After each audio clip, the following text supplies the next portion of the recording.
ของฝากมาแต่ทางใด มีเสือ มาแต่ไทยพุ่นแหละ ของฝากมาแต่ไทย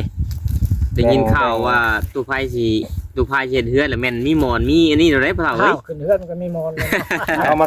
แสดงความยินดีนะเพิ่นเด้อ งามได้เลย เนาะ ย่อแล้วบ่หรือว่ายังบ่ได้ บ่ย่อแล้วก็บ่ได้หกมื้อไรแล้วย่อบ่ได้นะ เป็นได้อันน่ะผู้สาวน่ะตู้พาย สาวนะได้ ถือกถือใจสิบ่เป็นพอไปสิบ่ พอสิเอาได้อยู่เนาะ เอาได้เนาะ บ่ได้จ้างให้คนยิงเด้อันนั้นอยู่บ่ แล้วก็บ่ได้ เอาแล้วบัด และเรื่อง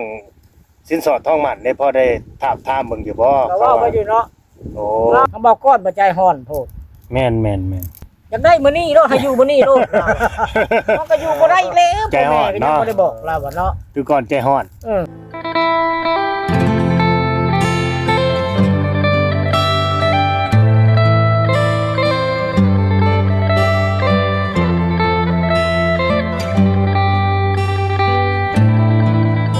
พ่อกันกับพ่อเฒ่ากับทางจานวานโดยสบายดีจานวาน สบายดีสบายดี เป็นจังไดลุงภาคใต้ โอ้ยไปสั่นแหละ ไป เพิ่นได้ไปแหละ กระเทินได้ไปแล้ว ดีบ่ดีก็สู้และงาน งานอยู่ไสก็เมื่อยคือกันแหละ มีแต่ว่าลงไปพุ่นน่ะอย่าลืมหาสาวน้อยให้ตู้ไพ่แหน่เจ้าก็ได้ ก็หาอยู่ก็เตาะต่อยอยู่ดอกเพิ่นก็ได้ บ่พ่อเนาะ ยู่เข้าไปเรื่อยๆแล้วบอก ก็บ่จักใจเขาเอาบ่เท่านี่ เจ้าก็ชุกหน้าชุกไปหน้าเลยแล้วว่าตู้ไพ่ถอยหลัง แท้ๆแบบว่าก็บ่ได้ว่าความเพ้อก็ยังดอกเนาะพฤติกรรมเขาละก็เฮ็ดเฮ็ดงานหน่อยบ่ว่าแล้ว แม่นตู้ไพ่นี่เฮาก็เชื่อคือกันได้เชื่อใจแล้วเราเป็นคนขยันเป็นคนเว้าเฮ็ดแท้ทำจริงนะ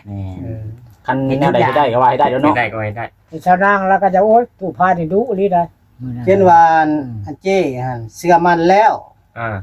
บ่อยรักบ่อยโลเป็นหยังฮู้เบิ่งเราว่า สัตว์ชื่อเนาะ ชัดซื่อ เราจะบ่วุ่นวายจะเฮาเฮ็ดนะ บัดนี้เราสิได้อะไรใหญ่เอ้ยได้ก็มาได้เพราะว่าฮะก็สิเห็นความชัดซื่อแล้วว่าในกลุ่มเพิ่นนี่นะอันนึงก็ในภาพชัดซื่อแล้วก็เล็กน้อยเขาก็ว่าจัง ลงไปที่ป่าหายบ่บ่ ใช่มั้ยป้าคุยกับอาจารย์ แทนที่โตแก่มันกลางคืนเนาะใช้เครื่องรถปะทอก็สิพิษไผหั่นน่ะอันนี้ก็เอาเต็มคือเก่า ดังไฟดังพื้นเราให้อาจารย์ไปเอาน้ำ เดี๋ยวพ่อเฒ่าไปเฮ็ดน่ะ น้ำไฟสะก่อนว่าวนสุดจบเรื่องซะก่อน จบเรื่องนี้เราลงไปภาคใต้นะบอกให้ตั้งกล้องไว้อยู่นี่ การที่ไปที่มาก็ได้ เขาจะให้ตะบอยน่าจะ แต่ว่ามันก็ลำบากความอยู่ความกินนั่นแหละเนาะ เป็นยังไงจาน โอ้ยกินแนวของใส่ตู้เย็นจักเดือนจักปีแล้วโค้งไก่พันธุ์ เสียตู้ไว้เนาะ บ่มีบ่แบบว่า ก็บ่คั เข้า บ ไป ปาน หา นั้น อยู่หากินแบบธรรม มี ดา อยู่มันหักแต่มันเฮาสิมีเวลาไปหาบ่ขึ้นมามันก็เมื่อยเนาะ โอ้ เอาบ่หนูเล่นนี่ว่าน้ำมันข้างเฮาก็ลุละลายแล้วมันหักใส่กักมันก็บ่ได้ โอ้หลับกลับก็บ่ได้โนคุดคุมได้ป่ะนี่ประตูคุดคุมเลิกๆแต่เอาเวทใหญ่ลงใช่มันแล่นมาเห็นเลยก็มันว่าโมมันอยู่ลุมมันก็โตลงเลยหนู ก็ได้วิธีการแล้วนะ มันโตลงเลยนะ แล้วก็ตัวเคลื่อนว่าบักกบชาติกระตายข้าบ่ได้เนาะ มันสิฮู้ปานนั้นบ่ จังว่านี่แหละตัวนั้นก็ได้เนาะ มาเห็นหมูมันก็โตลงไปน้ำเลย แม่น ไปกับเพื่อนนี่แหละตลอด เป็นได้สิพากันลงไปเก็บหมักจองอยู่บ่ บ่บางทีเพิ่นสิไปเพิ่นน่ะผู้สาวเพิ่นให้ไป โทษเลยไปผู้ ไป เดี แต่ ยว ผู้เดียว เอ้า พุ่นนะยันรอบนี้ยันไปยันบ่ได้ขึ้นมาประตูพาย ขึ้นนั่นแหละ บัดขีนใจผู้สาวบ่ได้เด้ผู้สาวให้ลงเนาะ ที่นี่ก็โทษนะ คุยกันได้กินนี่ก็ได้ ไปก็สิธรรมดาแหละเนาะ ได้พ่อเฒ่ายอดคำหวานไว้อยู่ติเมื่อกี้นี่ บ่น่าว่า โอ้ย คำลายคนเถอะมันบ่ได้แล้วก็ได้สิเตะแล้วก็แก้ทางนี้คือว่า อ๋อ ย่านบ้านมาตองมันบ่คู่กัน เออจะบอกจอมบอกขู่ลาวว่าบ่ได้บ่ได้ เป็น ว่า แผนโยให้พ่อเฒ่าลงไปผู้เดียวนะเบิ่งนี่นะ มื้อนี้นี่ยัง6ผ่าแล้วสิออกตัวนี้น่ะจะออกเมื่อบ้านก่อนแล้วสิไปเบิ่งหมักจ้องแล้วว่ะ นั่น ถ้ามันยังบ่ชุกแล้วก็สิขึ้นมาปลูกมันแล้วเช้าเลยได้ อย่าลืมติดไม้ติดมือมาเด้อพ่อเฒ่าเด้อหมักจองนะ ตกแล้วจะปลูก มันก็สิเกิดติดจะเนาะก็จะไปน่ะ เอามาล่ามหมักจอง หวานน้ำเลย ไม่ใช่จอยน่ะก็ออกแล้วแต่ใช้ว่าขายมันได้10ล้านยังบ่ชุก อ๋อ เจ้าจะเชื่อขอฮ้อนบ่โทรเราใส่ไม่ใช่จอยนะเราเว้าลายก็หาก็โทรได้มันยังงงนะแล้วว่า ขอยยังหกผ่าเอาออกมานี่ขอยก็สิเมื่อบ้านสิก่อนล่ะว่าเมื่อนั้นก็สิเข้าลงสิเข้าไปเบิ่งสิก่อนคำมันยังบ่สุกแล้วก็สิลบมาบ่ชวนมันแล้วสิเอาละไม้แหละเนาะก็เช่าเลยเราก็เช่าปลูกเลยแล้วได้กำไรหลายอยู่นะเอาล่ะ10 ล้านตัวกำไรนะ คันเฮาเฮ็ดเองเฮาก็สิพอได้เหือแห้งเอาแล้ว ไม่บ่ได้จักปากบ่ได้พงเทิงคุณ อันนั้นอะไรก็มีแต่จ้างอันนี้มีแต่จ้างก็บ่ได้ ไปลาวมาแล้ว เออ บอกลาวมาแล้วพุ่น แน่นั่นเลยอาจังว่า ถูกแล้วก็ย่ามาบ่ ของธรรมชาติมันได้อยู่เหือแห้งแล้วก็ว่า ตัวนั้น ลาคนยังบ่ปีลาแท้กันคือว่าวันนั้นเนาะไปจังว่าเด้อเฮาฟังมื้อแรกบุญพุ่นแล้ว อยู่ของเราพอได้แล้วไป2คนมื้อเถื่อเพิ่นยันอยู่นอนไปนอนใส่ต่อ มื้อนั้นบ่นอนนะ นอนน้ำเล่าแล้ว แต่น้อย2ต่อ2มันก็สิมีแนวคิดได้ดอก แล้วถ่ายอยู่เทิงหมดแล้วพ่อเอ้ย เนาะ ไปหาเราไป ใช่ว่าสิมานี้เราว่าพี่แล้วก็จะขัก เนี่ยกก เอาอยู่ห่มมันบ่โอ้ไปชวนไปห่มพุ่นผู้เฒ่าเอ้ยโอ้มื้อนี้พ่อทางอ้ายลาเพิ่นพี่น้องเอ้ยเป็นจังได๋จาน แน่ใด ไปหานพาอาจารย์ได้อยู่บ่ของดีมาต้อนน่ะโอ้ยพารอดพี่น้องพารอดมาหอยมาเต็มคอเลยนี่ฮะ มันรอด ไปไว้มาเผาดีบ่นี่ฮะ แม่น มีเวียกด่วนเนาะเวียกหลายทางประตูนั่งบนดินกิน กินบนยาเลย บนอันนี้รถบ่ได้ยากเด้ มันงานมันแห้งอยู่เนาะ อยู่นี่รถ อ๋อได้หยังมาตอนบ่เฒ่านะ ที่ไว้เด้ มีหยังอันน่ะบ่ฮู้ของไผน่ะ ของเพิ่นนั่นแหละมาฝากมาตอน โอ้ อาจารย์ทหารกันจะจัด มันนั่ง ของฝากของต้อน อ้าว เขามานั่งพี่ก็ได้ จานมาแต่ไส บัดแล้วจะไปอันเก็บบักจองน้ำลาวเราบ่ชวนไปได้ ร้านเคยบุกขาเองนี่แหละ เพิ่นเคยมาดินมาเที่ยวนํกัน ไปนั่นเดียวแล้วก็มา ของฝากของต้อนเด้อเอา ของฝากของต้อนมาได้ทางไหนอะนะ กับแพรกับหมอนแล้วก็ มีแพรมีหมอน มีเสือน้ำบ่นะฮะแหละในธงหั่น ต่อ ของฝากมาแต่ทางไหนจาน ฮะ ของฝากมาแต่ทางไหน มี ของ เสื ฝา อก มาแต่ไทยพุ่นแหละ ของฝากมาแต่ไทย ได้ยินข่าวว่าตู้ไพ่สิตู้ไพ่เฮ็ดเฮือนแล้วแม่นมีหมอนมีอันนี้เดี๋ยวได้พ่อ ข้า เอ้ วย ขึ้นเฮือนมันก็มีมอนเลย เอามาแสดงความยินดีนะเพิ่นเด้อ งานได้เลย เนาะ ย่อละบ่หรือว่ายังบ่ได้ บ่ย่อแล้วก็บ่หกมื้อไรแล้วย่อบ่ได้ได้ หรือบางทีเพิ่นอยากสร้างครอบสร้างครัวใหม่ก็มี บ่ขอน้ำลูกหลาน FC ซะพอได้สวยกันซื้อปูนเดินยักษ์กระสอบ มันได้รอกจับเนาะ นั่นแหละเดี๋ยว หากกำบ่เดือน6เฮ็ดบ่ได้เฮาน่ะก็ยังย่ออยู่จังให้มันวิดที่ดินมันยังยาก กิน ปวกกินไม้สิเบิดแต่เนอกผู้เฒ่ากินไปกินมาโดด ว่าไม่กินไปหา หน่อยลง ได้ ลงใหม่ 12มันก็เบิดแล้ว อ๋อต่อ คันปีนี้บ่ได้ตั้งขึ้นนี่ปีสิมานี่ยังหลายใหม่บ่พอบัดนี้ มันจ้อย ไว้ดีแล้วบ่กินเนาะบัด เอาขึ้นแต่น้องเลยสมบ่ใหม่ เอาขึ้นแต่เฮิงโอ้อยู่ห่ม อ๋อ ให้ลากไปหมู่มีพวกหลายบัดนี้ฮะหมู่ป่าหกผม บ่นี่นี่ก็ตกกานี่เขาเอาขึ้นแต่เฮิงเราจะได้ไป เฮาไว้ตำไว้อันนั้นก็ปวกขึ้น น้ำคือบงแห้งแท้ปีนี้ แม่เขาจูบกับนางโม่มาก่อนกับประจำ โอ้ปกติมันบ่บกกว่านี้เนาะ ธรรมดาบ่บกปานนี่เฮามาเห็นกันแน่แต่ว่าไม่ได้เรียกว่าเขาจูบปลูกบางโม่นะปลูกกันบางโม่ย่ามันใส่อ้อย มันบ่พอได้ขายดอกให้กินก็เจ็บท้องบางโม่ปลูกบ่ได้หดบ่ได้หยังเนาะ ใส่คุยเรียก ใช้ผู้เดียว บ่ได้ไปหาผู้สาวบ่มื้อนี้ ฮะ ไปอยู่บ่หาผู้สาวน่ะ ว้าวก็ว่านั่นแล้วไปก็ว่าชวายแล้วก็อยู่ไปซะก่อนเนาะก็ไปนี่ไปนานบ่าวน้อมนี่อยู่ใกล้ๆนี่ อ๋อ ปล่อยกุ้งมันคือว่าสิใกล้นี่นะ นัดเข้ามานี่บ่ จังว่าแล้วตัวไผ่หนัดไม่ได้แล้ว ยังบ่ได้โทรหาซ้ำนะเพราะว่ายันว่าทางเจ้ามาแหละคันมันบ่คำก็จังว่าสิโทรถามเบิ่งว่าเพิ่นว่างบ่หรือว่าบ่ว่างมันจะเพิ่นบ่ว่างกันนี้นะ เนาะแล้วแต่เราบอกว่าอันนี้บ่เฮาบ่ได้นัด คันบ่ว่างก็เป็นมือใหม่ มื้อน่ะได้กับปู 3-4 ตัว เอาไปเฮ็ดในใด อ้าวของอันละหาก็ไปเนาะมื้อแต่เก่าเราได้มื้อหนึง3โลพนละพุทธกับปู โอ้ โลนึง20,000บ้านนี้กับปู6ตัวเอาให้100นึงเฮาว่า คุณเบิดมือได้3โล คุณเบิ่งมื้อ เก่งแห้งได้พ่อเอ้ย เป็น100-200ตัวพุ่นน่ะ เขายังโยมเลยเก่งเอง เราขุด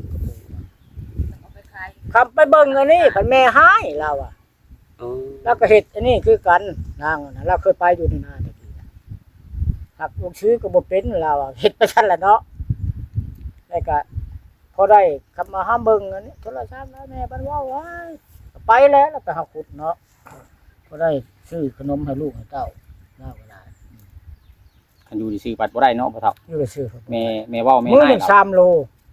สมควรอยู่แล้วขุดเนาะ เฮาว่าเราเก่งได้ เก่งอะไร แล้วขุด ป้าขุด ได้กระปู มื้อ3 เต็มคู่เบอร์15เบอร์16 เป็น ปู พ่อมันก็เอาให้ที่จะ อาจจะให้บ่ให้แล้วซื้อกับปูอัน6ตัวร้อย โตให้100นึงตัว ตัว ใจ ตัว สป ชื่ อ อ ร์ต ร้อยๆเนี่ยเอาอ่ะกำลังใจเนาะ อันนั้นให้อีกฉันกำลังใจเพิ่มเติม ใจสปอร์ตแท้ เอาไปขายอยู่เด้อ ฮะ ตลาดไทยลาวอยู่ถาดพนม โอ้ยมันไกลโพด ไกลดอก มันนี่ก็มันมีไม่ค่าได้นางมีไม่ค่าแล้วเราก็ส่งให้กับเจ้าโลกเจ้าซื้อขึ้นเวียงจันทน์บ่ได้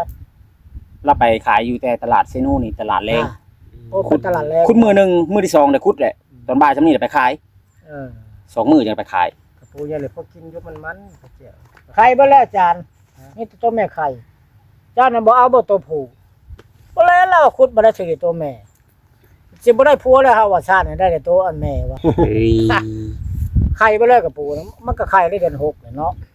บ่ได้ชวนเขาไปเก็บหมักจองนำบ่ตูไผ ยังบ่ได้ชวน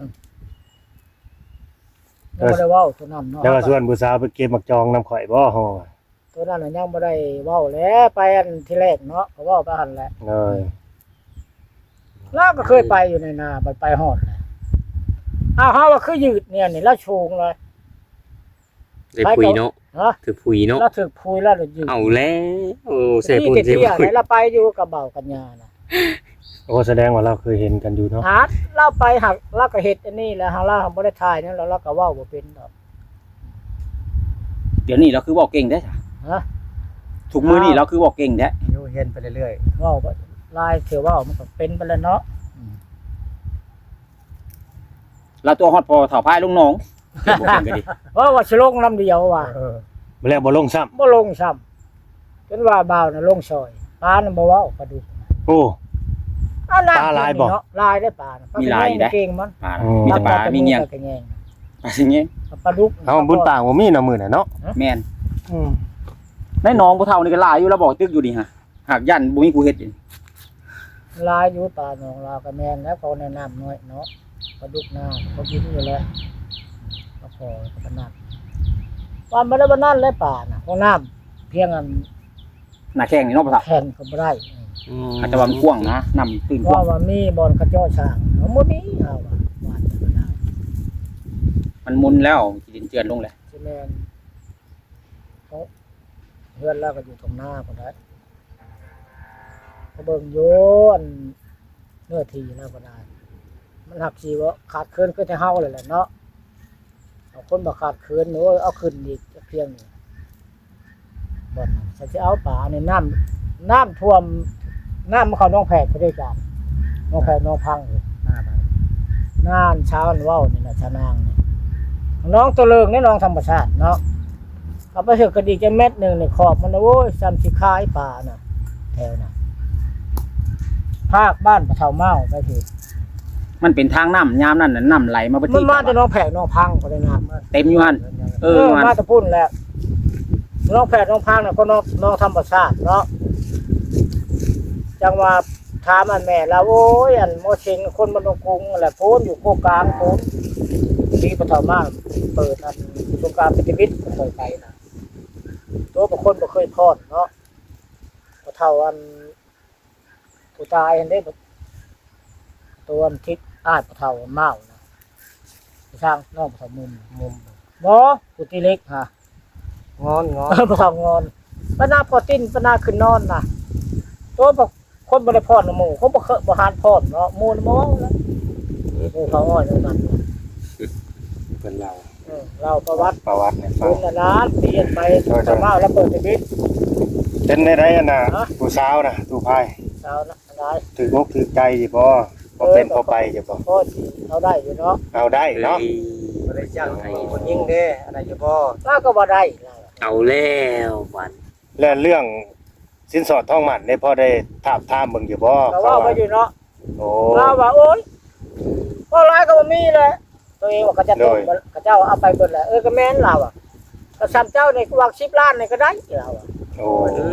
เอากันง่ายอะลีเนาะ บัด2ปีก็เหลือ ผมบ่พอ2ปี บัตรแม่เราเว้าคือแพงใช่ไหมพ่อเฒ่าบัตรแม่สาวนางเว้าว่า30ล้านนี่ โอ้ย คำก็2 บาทงัวเป็ดงัวตายบ่ได้เราเว้า ผู้สาวบ่ได้เว้า เว้าเพื่อต่อเพื่อร้องเราว่ะ หาได้เท่านั้นนี่แหละ เราว่าบ่เราว่าบ่มีดอก เราว่าเพื่อต่อเพื่อร้องได้เราว่าในนี่ได้เอาว่ะ ก็บ่บาทหนึงก็เจ้าแล้วตัวเองว่าเจ้าก็ห้างคนก็ห้างคือกันแล้วก็หัวมึงน่ะเนาะเจ้าก็ตามห้างตามหมายเจ้าตามเขาก็ตาเจ้าก็เจ้าเลยแล้วก็หัว อันนั้นบ่จึงคิดฮอดว่าโทรเฮามาน่ะ อืม อยากพาสาวนางไปเอาหมักยางอยากกินหมักยางบัด บางอย่างแห้ง ขึ้นได้บ่เฮาว่าหมักยาง พอแห้งแล้วก็เกิดสิยั่วให้ผู้บ่าวขึ้นมักย่างให้กินอีก ขึ้นบ่ได้ นัวลงมองนี่ได้แล้ว ขึ้นบ่ได้ได้ มันก็บ่สูง ประตูพายก็ขึ้นแล้วแหละขึ้นดำคือบ่แม่นบ่ เปิดจีจกปลาลาดเครื่องมักย่างแล้วจังน้อยนี่ เอาว่าที่ขึ้นบ่ขึ้นได้ ปลาจะลงเฮียบ่แห้งอีกแล้วปลาลาดเครื่องมักย่าง ก็เจ้าแล้วขึ้นถิ่นบ่เจ้าเนาะ ให้ผู้สาวขึ้นให้ มั กิน หา บ่ เดือนบางอย่างนี่นะ มันก็ได้ เดือนแล้วเดือนหา อืม สุกหลายแล้วก็มีแล้วเว้า ลายแล้ว มื้อนั้นบ่ได้ไปเอาเนาะ พาผู้สาวไปกินมักย่างให้น้องเลยเอาเข้าอีกแล้วคือไปอีกแล้ว เข้าท่าได้เนาะ เข้าถ่ายนะ พากันกินแต่ละอันกินปลาเหมือนตำมะฮงแล้วก็ไผ่แล้วมะฮงไป ตกเนาะสาวนางต่ำสู่กิน บ่ละกับคนเว้ากับบ่ละกับเว้าบ่แม่นว่าที่นั่นขนาดว่าตัวก้อนแล้วก็ยังจะเอาได้มาเล่า แม่น เขาบอกก้อนบ่ใจฮ้อนโพด แม่นแม่นแม่น แก้คนไปแล้วพอบ่แก้คนมาเราอ่ะ อ้าว มื้อนั้นนะจักไผแล้วเอาไปเราจะไปนั่งแค่เงินตัวก้อน มันมาพม่าเป่าเราอ่ะ เอาอย่าให้มาได้จ้ะ อ้าวก็มีค่าก็จังหน่อยเนาะ โอ้ ก็ยาเราก็ถามบ่สาวนางเจ้าได้นะสมกรนี่ก็ได้เพราะว่าบักเลยเนาะเสียว เลย ได้เราอ่ะตักตู้ก้อนเนี่ยอยากได้มื้อนี้เนาะให้อยู่มื้อนี้โลดเรามันก็อยู่บ่ได้แล้วพ่อแม่ก็ยังบ่ได้บอกเราว่าเนาะ คือก่อนใจฮ้อน ตู้ก้อนแต่ห้อง กันซุ่มบ่ได้เอาก็ตัวก่อนตัวพายสิบ่เสียใจนะสัก เอ้าตอนตู้พายังบ่ได้ แม่นแม่น บ่ได้ไปตอน สุภายังบ่ได้ฮู้ตอนนั้น ยังบ่ได้ไป กันคือตอนนี้ว่าก็เสียใจเลยเนาะ แต่ว่าตอน กัน นี้ ไปเป็นแบบน่ะ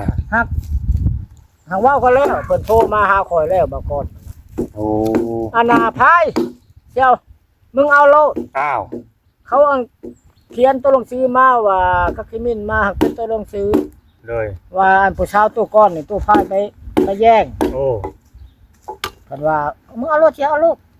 เพิ่นสละให้บ่บาย จะลาให้แล้ว โอ้ เฮาว่าก็บ่ว่าแล้วของมึงก็ว่า ศึกสิงนางบ่บาดนี่เอาเลยเด้อ เขาอยากได้มื้อนั้นโลกข่อยก็บ่ได้ชาวนางเราอะเนาะ ศึกสิงน้องนาง คอยเมื่อวาง กิดขึ้น วาง7มื้อสิมื้ออันนอนคิดบ่ได้ไดชะละเลยเพิ่นว่าแล้วเพิ่นหอบขึ้นไปผู้พานอกกระแตบพลางผู้ภาคอีกเพิ่นว่าหักโมงเวลาแล้วเพิ่นไปมันบ่ได้ ตอนนี้เพิ่นอยู่ไสเสี่ยวเจ้าน่ะ ลงมาแล้ว ลงมาแล้ว ลงมาแล้ว บ่ได้มาบ่เมีย บ่ อ้าว เพิ่นว่าผู้สาวนั่น คือบอกกับพ่อแพทย์คือว่า 1,000%แท้ ทันแล้วเว้ามันไปแล้วมันลอยบ่มีเห็นบ่ สุดท้ายบ่มีไผเอาได้เนาะ บ่มีอ้าวเพิ่นว่า อยากได้ไว้ ทางมันเว้าจังซี่ แม่นมีแต่ ผู้ ชู สาวนั่น บ่อึด จักว่าภาษา เนาะบ่อึดผู้สาวนะบ่มีไผเอานะ ผู้เพิ่นไปนั่นบ่จักว่าภาษา โอ้บ่จักภาษาเขาบ่ บ่จักภาษา ก็สิมาแย่งสาวนางกับเจ้าอีกแล้วซะกันว่า อ๋อ แนว เพิ่นบ่ได้ให้เพิ่นว่ากูบ่ได้ให้มาเอารถเฉียว โอ้ จังว่าแล้วกูก็ไปลื่นเคยไปซื่อๆดอกเขาว่าคำมันได้ก็ได้เนาะก็บ่ได้ว่าสิปวดห้าวซ้ำมึงน้อยๆนึงอะไรเนาะเฮาก็บ่ได้ปวดปานใดไปเพราะฟังหูสว่างตาเฮาบ่มีเวียกไปเบิ่งทางลื่นทางเคยไปมื้อหน้าแม่นบ่ อยู่แต่บนเก่าแล้วก็นานค่ำนานมืดเนาะพ่อเฒ่า นั่นมื้อลาได้บ่ลามันน่ะเอากัญญาบ่ผู้ไผอันผู้ใดมาแต่ บ่เจิด บ่จืดก็มาแต่เบิ่งว่ามานี่ถามหาลูกหาหลานว่ามันบ่จักเบื่อเราตัวนั้นไปเฮือนพอกับเชยเตรียมอยู่ของอันบ่กับไผนัดกันแล้วเนาะแล้วก็เบานั่นนี่ก็ท่าจะพ่นไปฮอดเลยก็ตำมะฮุ่ง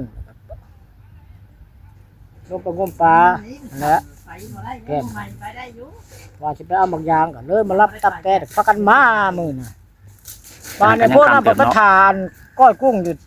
เถียงบ่กัญญาบ่ บ่าวหนอม มานอมฮะชวนเรามีกูไม้กูยังดอกเฮ็ดหยังกุ้งเราอ่ะตัวเองมาฮอดแล้วปะโถโอ้ยฮอดเฮือนแล้วว่ะจางว่านี่แหละลาก็เบิ่งไปก็มันก็คือว่าหั่นแหละ มือไหมสิไปนำ แล้วกูติกระปูเราอ่ะอยู่เบิ่งโทรศัพท์ลาไปแม่ห้าบ่ได้เลี้ยงลูกหั่นแหละ โอ้ หาเงินเลี้ยงลูกว่าง่ายๆ เรา เนาะ ก็บ่ได้เว้าหลาย บ่ได้ค่าขนม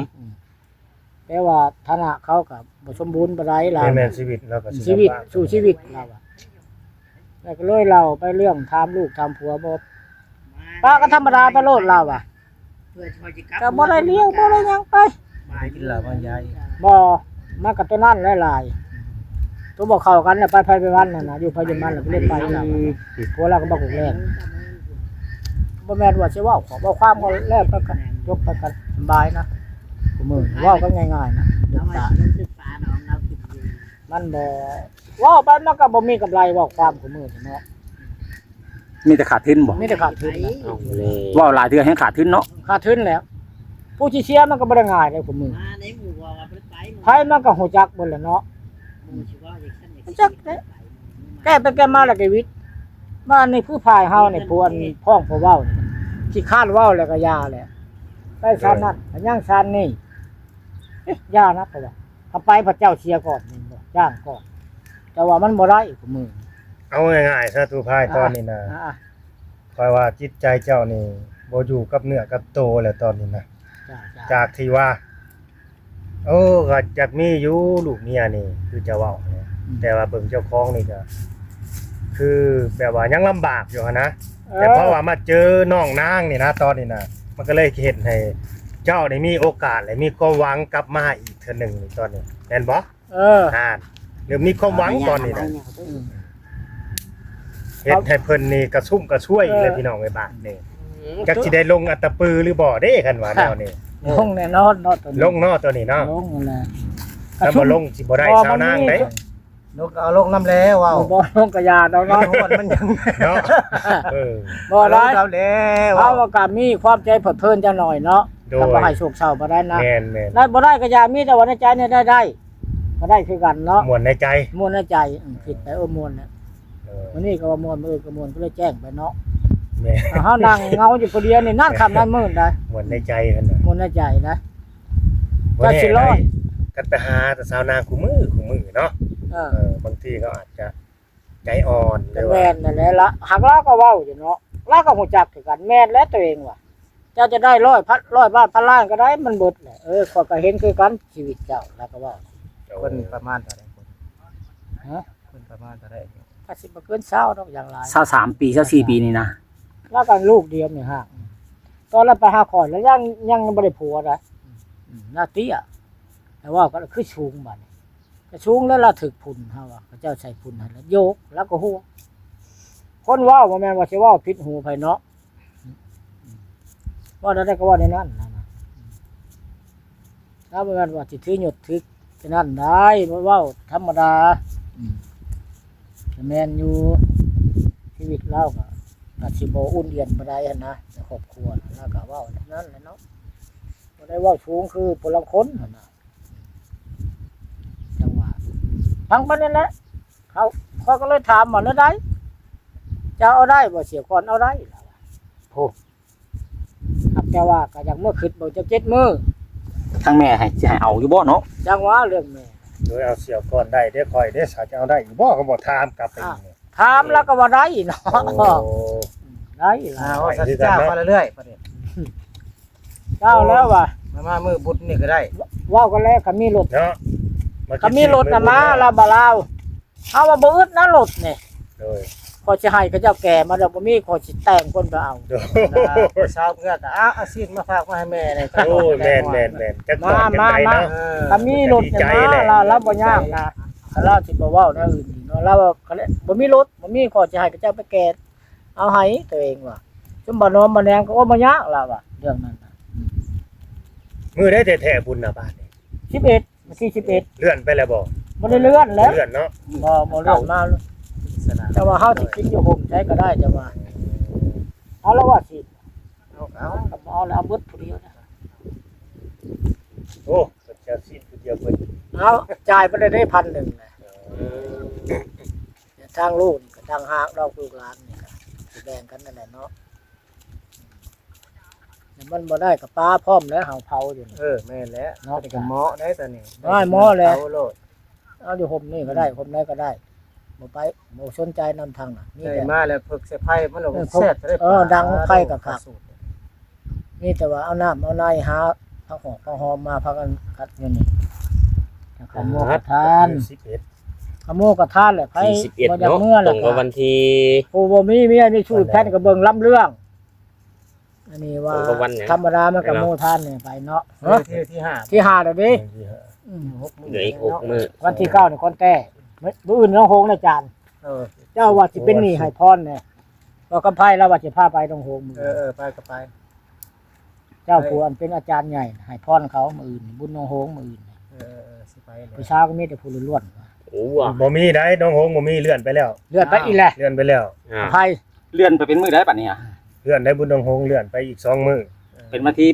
8 ที่8บัดนี้ครับ อ่า เพราะว่าได้คุยกับบ่าวไก่น้องลี่อยู่เพิ่นว่า เขาถากมาบอกแล้ว มื้อวัน มื้อวันที่6นี่พ่อกันอยู่หนองหงสิเอาบังไฟมาให้เพิ่นว่า วันนั้น เลือดไปวันที่ เลือดอีกแล้ว วันที่ เลื่อนเด้เพราะว่าบ้านเฮามีการสูญเสียเด้แม่นบ่ สิปงไว้ที่7เนาะ อืม ปงส้มที่ นั่นเนาะ เลยเลื่อนมา รักคนในบ้านเฮาเด้ 8โอ้ท่านผู้น แม่น ำคนแต่วันที่9คือสิบ่เลื่อนคนแต่คนแต่วันที่9เลิกวันที่10ได้มันสิเพิ่งสิเขียนชื่ออะไร โดยโอเคพี่น้องเอ้ยเนาะก็ถาม ไปสิซะ นำตู้ไพ่กัน รถ เนาะ จักรไปข้า เป็น เจ้า อะไรสำหรับ ไปนำกันก็ กับ กิน สาวนางกัน บ่ยากเนาะเรื่องน่ะ เตือบัดเฮาอยู่คำอยู่มื้อยังว่าเฮามาแต่เฮา บ่เว้าแล้วเนาะ สูงก็สิเนาะเวลา สู้ชีวิตได้ สิเป็นสุข คิด สิ่ ที่ งนาง แถว เนาะ นี้ ระห แถว สองเสียง ว่านอกว่า เดี๋ยวมากิน ในภายประเทศแหละเนาะตู้ไพ่ กันช่องเสี่ยวบ่ ตัวนั้นน่ะบ่ได้แยกดอกเสี่ยวสาระแล้วบ่ เชื่อสาระ ก็สาระชิดแล้วคนน่ะ สาระเนี่ยได้ไปทางไหนกับวันใดไปขับมาอยู่ ที่บ่งูมาญาติทางนี้อีกบ่อันนั้นก็ บ่ ดี เพิ่นโทรมาแหละ เออ เพิ่นว่าบ่มึงเอารถเสี่ยว กูน่ะได้ก็ได้ ทักแน่ได้ตัว เราโทรมาว่าสลาซิดมาแล้วเรามาแย่งน้ำหลังก็ได้เด้เราปิ้นไว้คือหยังนี่ แล้ว จะน้อยบ่าวน้องแก่ไปหาผู้ดีแม่งอีกแล้วหักตัวนี้นี่ก็ว่าบ่ถึกเนาะคำว่านี้ว่าไปพุ่นแล้วก็ไปในระหว่างช่องนี่เนาะเขาว่าตัดสินใจเอาปานนั้นก็บ่ได้เสียใจหรอกเนาะ คารมไปต่อแล้วนะตู้ไผ่คารม บ่ ไปต่อ ตู้ไพ่นี่ก็บ่ได้ปวดปานใดเรื่องนี่เนาะคำว่าหมอนั่นว่ายิงว่าไปทางนั้นแล้วก็ไปก็บ่ได้ให้ดอก โอ้ เอานะคือกูมือนี่ เจ้าก็อย่าลืมเด้อกันว่าทางหน้าเอาน่ะเอาใช้โทษเด้อตู้ไผ่เอาใช้มึงว่ามึงสาระให้กูแล้วเสี่ยวในวันนี้เด้ออย่าลืมเว้าแน่นี่เด้อ เว้าอยู่แน่นอน กันว่าเขายังคิดมาวนเวียนอยู่นะ เฮาก็บ่แม่นดอกคำว่าคาดได้ก็ได้ก็บ่ได้แล้วก็ยาเฮาก็บ่ได้ปวดแห้งปานใดเรื่องนี้ แม่ว่าเสียวปวดแล้วก็ให้เขาบอกผู้สาวว่าไปพุ่นแล้วก็ยาก็บ่ได้หายได้เครียดเนาะเพราะมันสิว่าหายคือเขาเจ้าน่ะ ให้ผู้สาวเป็นผู้ตัดสินใจซะเนาะให้เขาเลือกซะ ของตัวนั้นก็อยู่นำเขาเนาะ เอาเลย มันบ่ได้อยู่นำเฮาได้ตัวนั้น แม่น เนาะ สู้ๆเป็นกำลังใจให้ตู้ไผ่เนาะให้อยู่ดี จังว่าแล้วว่า สมหวัง ว่าบ่ให้ เด้อ คิดใจไผเนาะ โดย ผู้ชมคือกันบ่ว่าในประเทศหรือต่างประเทศคือตู้พายเว้านี่จักผิดจักถูกนะเว้าพอดีก็ว่าอ้าวมันบ่เว้าได้เนาะตั้งเทื่อว่าโตพนั้นจ้อใจแห้งกับปานนั้นพนั้นไม่ยิง ปกครองอยู่นำเขาเนาะแม่นอยู่นำเฮาคือเฮาเนี่ยบ่เสียใจก็เสียวได้ก็ดีบ่ได้เว้าว่าเพื่อนเสียวได้ไม่จะค่ายเว้าในยามใดก็ได้มื้อนึงก็หายเพิ่นน่ะก็สิหายไปสร้างเฮาว่าแม่เพิ่นเบิ่งอยู่แล้วคุมื้อนี่ก็ ให้เฮ็ดแนวใด หายว่าตู้ไผนี่เว้าว่า เสียดสีกันปอก บ่แม่นเสียดสีคำมาเมียกูเมื่อมันกูเสียรถเห็นเมียเพิ่นเว้าจังซี่แล้วก็เว้าตามความจริงนั่นแหละ แล้วก็ยังว่าหายเพราะว่าไผก็ได้ยินว่าโอ๊ย กับเมียพอดีเมื่อเนี่ยกูเอารถให้เพื่อนให้เมียได้เสี่ยวมันขับบ่ชมก็ว่าแต่ก็ว่าธรรมดาสิแท้บ่นั้นบ่พอให้เป็นประชังคนตัวเว้าเองเนาะเขาบอกโอ๊ยก็แม่นความลูกความหลานนั่นแหละมันหักอดบ่ได้เรื่องนี้เนาะ โดย แล้วก็จบไปแล้วว่ะอันนี้อย่าว่ามันเว้าก็เว้า พี่น้องเลยครับ ความให้น่ะเพิ่นให้ตู้ไผ่แฮง ดำเนินบ่าวลาวก็ดี เฮาบ่ได้เว้าได้เฮา ตัวคลิปแล้วก็สิได้เมื่อได้อบัดนี้ตู้ไผ เจ้า โดยหรือสิไปหาสาวนางนำกันบ่ ว่า อยากไปอยู่บ่มื้อนี้ก็ดี เจ้าพวกนี้ได้ซะไปแล้วว่ะเอาไปแล้วไปเบิ่นหมู่ได้ ก็เช็คเบิ่งเลยก็ว่าเขาอยู่บ่ เช็คมาดู แม่ต้องโทรต้องเช็คเบื้องก่อน เช็คดูให้ละมา เพื่อเพิ่นบ่ว่างนี่เฮาก็ไปบ่ได้เนาะ เขารับบ่มาบ่ไป สบายดีเด้อพ่อเฒ่าเด้อ